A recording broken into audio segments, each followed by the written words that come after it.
ever want to be in opposition to the client where our incentives aren't in line. I want to make sure that we have a way that people can generate returns on this XRP, borrow against it, and hold it for the long term so that it continues to go up in value and you can get all three pieces of an investment. You can get real ROI, you can get cash flow off of it, and you can leverage against it, just like a piece of real estate. People that make their money in real estate, they 1031 into the next piece of real estate, and they build huge portfolios in real estate because there's tax advantages. And they hold on to the assets, they don't sell them. And if they do sell them, they defer the taxes. We want to create the same solutions for XRP. Right now, there's not a way to be able to sell your XRP unless you're using all kinds of crazy tax strategies to be able to mitigate that tax.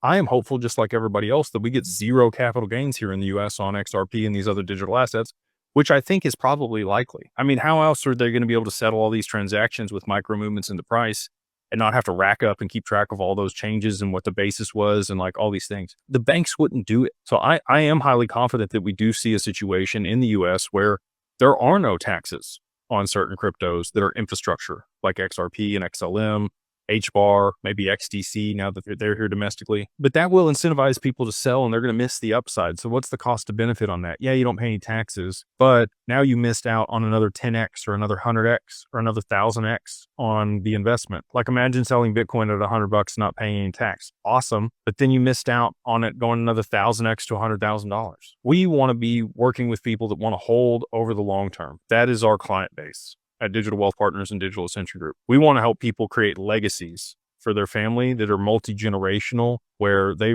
4 or 5 generations from now, your great-great-grandkids are talking about Grandpa Bob or, Grandma Jane and how they completely changed the family's trajectory and they've made it, given them so many more opportunities because they held the asset over the long term and they had all these resources to be able to do that. And all the wonderful philanthropic stuff we're going to be able to